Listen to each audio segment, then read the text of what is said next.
सौंदर्यपूर्ण और सत्य प्राण मैं उसका प्रेमी बनूं नाथ, जो हो मानो के हित समान, जिससे जीवन में मिले शक्ति। छूटे कौन सी तीन चीज? भय, संशय, अंधभक्ति। छूटे भय, संशय, अंधभक्ति। मैं वह प्रकाश बन सकूं नाथ, मिल जाए जिसमें अखिल व्यक्ति। पाकर प्रभु तुमसे अमरदान, करने मानव का परित्राण। परित्राण मतलब रक्षा। परित्राण मतलब रक्षा। ला सकूं विश्व में एक बार फिर से नवजीवन का विहान। नवजीवन माने नई जिंदगी, और विहान मतलब सवेरा। तो जग जीवन में जो चिर महान, जग जीवन में जो चिर महान, इस संसार में जो सबसे पुराना है, जो सबसे प्राचीन है, जिससे पुराना कुछ नहीं, वो है भगवान। तो और वही सबसे महान है, उसमें कोई पाप दोष बुराई कुछ नहीं है। तो जगजीवन में जो सबसे प्राचीन, सबसे पुराना और सबसे महान है, उस परमपिता परमात्मा से कविवर सुमित्रानंदन पंत प्रार्थना करते हैं।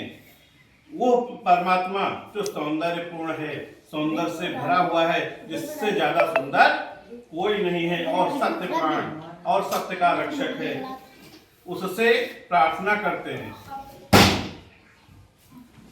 मैं उसका प्रेमी बनूं नाथ, जो हो मानो के इस समान। रिपीट कर रहा हूं एक बार, अर्थ समझ लीजिए। मैं उसका प्रेमी बनूं नाथ, कि हे भगवान, जो सब तरीके से सभी मानवों के लिए बराबर रूप से कल्याणकारी हो, मैं उसी चीज को पसंद करूं, मैं उसी को चाहूं, मैं उसी को मानूं, जो चीज सबके लिए बिना लिंग भेद के, बिना जाति भेद के, बिना वर्ग भेद के, सबके प्रति बराबर रूप से कल्याणकारी हो। मैं उस चीज का प्रेमी बनूं, जिससे जीवन में मिले शक्ति। और मैं चाहता हूं कि जीवन में जिससे शक्ति मिले, ऐसी शक्ति मिले जो दूसरों के ज्ञान के लिए, ज्ञान के लिए और रक्षा में उपयुक्त हो। ऐसी शक्ति हमें चाहिए, कि किसी दूसरे को पीड़ा पहुंचाने वाली शक्ति हमको नहीं चाहिए। जिससे जीवन में मिले शक्ति, छूटे भय, संशय, अंधभक्ति। और ऐसी शक्ति चाहिए जिससे हमारे हृदयों में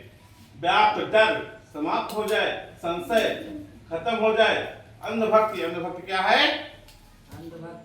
किसी ऐसे व्यक्ति की बातों को आंख मूंद करके मान लेना।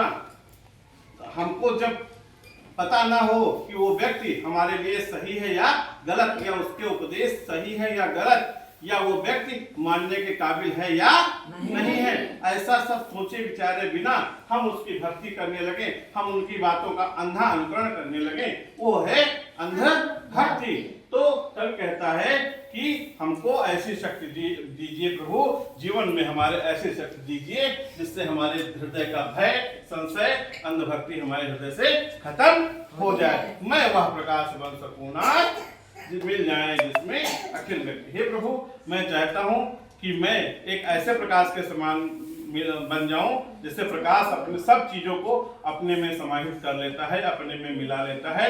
तो मैं भी सारे संसार के लोगों को अपने में समाहित कर लूं, मिला लूं। मतलब कि मेरे लिए कोई छोटा बड़ा, ऊंचा नीचा, अपना पराया न रहे, सब लोग मेरे अपने हो जाएं। ठीक। पाकर प्रभु तुमसे अमरदान, करने मानव का परित्राण। हे प्रभु, मैं चाहता हूं कि आप मुझे ये अमरदान प्रदान कीजिए, जिससे मैं संसार के सभी लोगों की रक्षा कर सकूं, सभी मानवों की रक्षा कर सकूं, ला सकूं विश्व में एक बार फिर से नवजीवन का विहान। सुमित्रानंदन पंत जी कहते हैं उनके शब्दों में कि हे प्रभु, मैं चाहता हूं कि केवल अपने देश में नहीं, बल्कि जब पूरा विश्व सुधरेगा तभी कल्याण होगा। ठीक है। तो पूरे विश्व के लोगों के कल्याण के लिए मैं चाहता हूं कि सब में नई जिंदगी का एक नया सवेरा ला सकूं। हमने आपको बताया है कि सुमित्रानंदन पंत, इनका जन्म आज से करीब 124 साल पहले, 124 साल पहले 20 मई 1900 को हुआ था, अल्मोड़ा के कौसानी गांव में। ये प्रकृति के सुकुमार कवि कहे जाते हैं। इनका नाम है, टाइटल, प्रकृति के सुकुमार कवि। तो इनको प्रकृति का सुकुमार कवि कहा जाता है। प्रकृति की गोद में पले बढ़े और वहीं पर उनका जीवन बीता, इसलिए इनकी सारी रचनाएं प्रकृति की से संबंधित है। आप इनकी कविताएं पढ़िए, हैं, मन भावन सावन और भी तमाम सारी रचनाएं हैं, आप लोगों को बहुत अच्छा लगेगा। इसलिए इस प्रकार इस पाठ को आप लोग पढ़ें और घर जाकर पढ़िएगा, आपको अच्छा लगेगा, इसका अर्थ सोचिएगा और फिर इसका अर्थ लिखने की कोशिश करिएगा।